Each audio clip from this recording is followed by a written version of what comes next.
let me ask you something, because you said you were learning Chinese when you first moved here. Do you feel that Chinese language, I mean, even to the level that you have it now, which you said is, I mean, retarded. It's not fluent, but you have some words that you can speak, Yeah. right? Yeah. I mean, do you feel like it's really difficult? Like for somebody who doesn't speak Chinese at all, like a 100% foreigner coming in Wait, here. so you learned all your Chinese after having moved here? Yeah. Oh, okay. Like how hard is it? Really bloody hard. You almost spit out your drink, Howie. Really bloody hard. And I tell you why.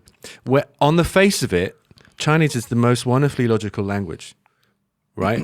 Coming at it as a foreigner, you look at it, there's no tenses. Isn't that wonderful? Like one of the most confusing things I would imagine in Latin-based languages like English, French was there's a tenses. I'm going, I went. Yeah. You know, that kind of thing. And then in French, it's just as bad. In Spanish, it's kind of maybe worse The than female, the male, and the female. Everything's got gender. Like we used to say, words have sex in French. But so there's no tenses. There are groupings of words which I really like so colors. Like you combos. have and then with meat it's ro, ju ro, ji ro, whatever. So that's kind of easy. And then Thai. There's lots of really great things about Chinese which make it actually quite easy to get to a very rudimentary level, a very basic level, and then counting is good. I love the one hand counting thing. That was fascinating when I first kind of learned it like this. Yeah, 6. And then which way do you do qi? Do you do ba like that, or do you do shi like that, or like that? Yeah. You know, there's all those different things, which is great. But what gets you, once you get past, you hit these walls, and I've hit about 3 or 4, and I never got to the 5th one, to be honest. But you get to a point, you go, this is so hard. How do I get past this thing? And then you just keep repeating and trying, and then you get through that thing. There's stuff like, what used to really get me? The use of positional things that then become things in time. So, ho, like ho fan, after dinner, right? But ho mian means behind. So the fact that something can be a positional word, but also a temporal word.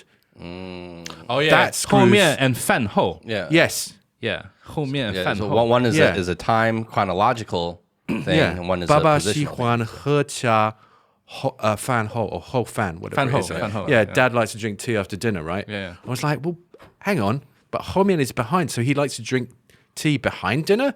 Like that's But it kind of makes sense though, right? Because it's But like behind- behind the time. It's like behind.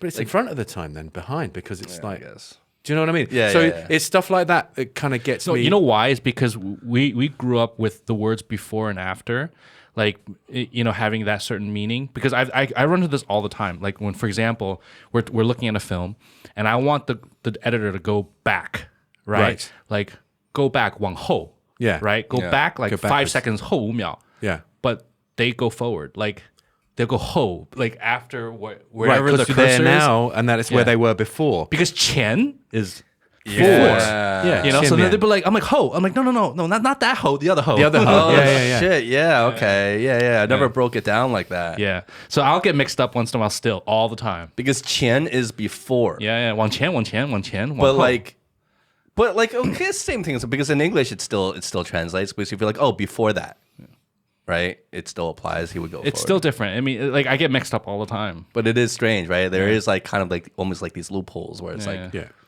yeah. And sentence construction. Simple questions, fine. I can do that.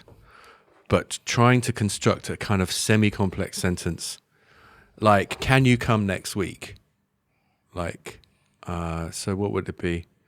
I can't remember next week. 你下周下周下周下周你会来？你下周可以来吗？可以来吗? Okay. So things like that are just like, I don't even know how to say that. I kind of think I have the words to say it. I just don't know which order to put them in. You know? So that's like oral Chinese, but like when you like see Chinese characters, is that like complete? Does that look just like alien hieroglyphs to you? I text in Chinese. Okay. Oh, so using through the pinyin. Pinyin. Yeah, same Isn't that here. a wonderful thing? That's amazing. Thank God for pinging. If it wasn't for pinging, We'd be dead. like, yeah. But yeah, you know, we're- there's people that don't use ping, and they're just No. like, because they're like the different numbers or whatever and And the letters. little thing where you had to draw it on the Yeah. thing. Yeah. Well, the one is drawing. Two is like basically each number or character is based off of a stroke, like a different, Jeez. like as if you're writing it. Yeah. So they're typing it out based off of as if they're writing it. So like the letter H, for I don't know, for example, is this stroke, you know, or that stroke. So they're like stroking it out, like as if they're writing the characters. That's crazy. Oh my goodness. Yeah, because when I see that, I'm like, what the like mind blown. Yeah. And I'll be like, no, I can only write in pinyin. Those Taiwanese people. A lot of Taiwanese, 'cause Taiwanese they- people, they don't know pinyin. So I'm like trying to write in Yeah. pinyin. They're like, I don't know pinyin. Yeah, because they learn traditional Chinese, right? Yeah, and so that's all like strokes and stuff. Yeah. Well, they like Ubi. Bupumufa, right? Ubi. Oh. Yeah. Yeah. You know what blew my mind though is when I first started coming to China, or even when I first moved here, I would say the percentage of, let's say, foreigners that were living or based in Shanghai at that time in the mid 2000s, mid to late 2000s, there would be like, I would say like 85% didn't really speak almost a lick of Chinese. Really? And like 15% can kind of speak it, you know, decently. But now I feel like almost every single foreigner can at least have rudimentary and above. You Yeah, cannot talk shit about a white guy behind his back here in Shanghai anymore. You used to be able to do that all the time. Right. Like, this fucking low white, blah, blah, blah, Yeah, right? yeah, Like, yeah, yeah. And then they would have no idea what you're talking about. They'd be like, oh, okay, you know. But now you can't do that Right. because most of them, like, it's very likely they would know exactly what you're talking about. Yeah. It's interesting though. I mean, I don't know when that happened or like when that change happened. Duolingo came out. Probably, I don't know. But yeah, I get like, you know, sometimes I'm trying to be cute with the kids when they point at me and go, "Wai Guoren," and I say, "Wo bu shi Wai Guoren, wo shi Yin Guoren." Actually, that's a great question. I want to ask you is your kids. They've been here for 2.5 years. Have Yeah. they been learning Chinese? They haven't been here for 2.5 years yet. Okay. I was here on my own for like 8 months, so they came in January 2019. I didn't know that. I didn't know you had. I was under the impression you had kids after you moved here. Oh no. No, but so wow. So like, your decision to move here, like to me, is like it just like that just went up a notch, Yeah. like several notches, because you were thinking about like because you had kids already, and now you're moving to China after like before like this whole new different place, Yeah. whole new different culture, Yeah. with kids, thinking about their future there. Yep. Like, how did you come to that decision? To like, what like pushed you over? Like, what made you decide, like, okay, this is gonna be like a good place for my kids. This is gonna Right. be like, you know, they're gonna have a good future here. Cool. Well, when we decided that I was going to come, it was always going to be me coming first and checking stuff out, making sure everything's cool, finding a place to live, finding a school, and all of that stuff, and deciding whether or not I thought it was a good place for us to be as a family. And you know, the eldest one, she didn't want to come. I'm sure. Yeah. She's 10. Yeah, she was 10 at the time. No, she was 9 at the time. And her 10th birthday was just after they arrived. So she was 9. She didn't want to come. She's in a really good group of school friends that she had in London. Yeah. She was at a nice school that she really enjoyed, that she'd been going to since she was 4. And she is, I hope she won't mind me saying this, but she's naturally a person who likes to have her stuff around her, her routine, and her familiar things. So this was a huge upheaval, really almost for her more than any of us. Actually, I would say it was more of an upheaval for her. The youngest one was 5. She doesn't really care either way. Yeah. She just wants to be, you know, have her toys and have her stuff around her and have friends to play with. So, which she has all of those things here. So, my eldest now really likes it here. Really? She has a really good group of friends that she made almost immediately, which was really good. And that made a big That's difference. a huge thing. Yeah. Huge So thing. who are her group of friends? Like, there are other like foreign kids or No, they're all Chinese. Oh, She has 3 girl friends who they kind of latched onto each other the first day she was at school. wow. And they really made her feel welcome.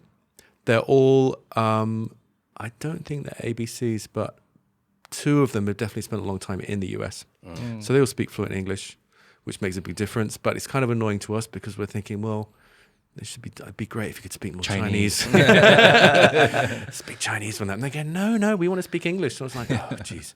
So, yeah. So that made a big difference. And she's really aching to get back to these girls now because they want to start a YouTube channel and, you know, all of that Well, stuff. we were saying yesterday, the last episode, didn't we talk about that? How our guest, we were talking about the future of China, right? And one of the things that I think Eric asked him was like, well, what would you say like is an important thing about, you know, the future of China if you're going to say it's like the rest of the world or something like that? And he was like, learn Mandarin. Oh yeah. You know, Seriously, man. because that's Yeah. I feel I agree with that. Well, my dad always said this to me growing up. He's like, if you want to cover the world, there's only 3 languages you need to learn. Learn English, learn Spanish, and learn Chinese, Mandarin. You have those 3 languages down, even at a basic level, you can go basically anywhere in the world and speak to them. Yeah. Yeah. I mean, you're covering what, 60, 70% of the world's population? Yeah, with well, those three. Spanish is a huge, Yeah. area that it covers, right? Yeah. Even different dialects, but you know course. they all understand each other. Yeah. And then English, obviously, you know, world language, and then now Mandarin. If you're Mandarin, you got a huge place covered, and even more so in the future. A lot of schools in the West also teach Mandarin. They do, now. yeah, they do.